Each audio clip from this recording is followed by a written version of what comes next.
Il est devenu champion à 23 ans et personne depuis ne l'a jamais vraiment battu. Même le KO ne l'a pas arrêté. Bref, j'ai découvert John Jones. J'ai découvert John Jones au début, je me suis dit long, bizarre, provocateur, mais est-ce qu'il est aussi fort qu'il le pense?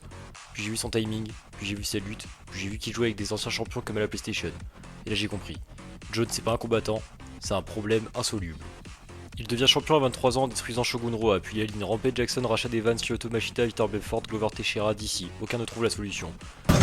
Contre Machida, il le domine debout, le guillotine debout et laisse tomber au sol inconscient, silencieux, glacial. Et puis arrive Daniel Cormier, une haine mutuelle, conférence explosive, poussette, insulte dans la cage, Jones le bat 2 fois, une fois à la décision, une fois par KO, un genou en plein montant, rivalité historique et domination totale.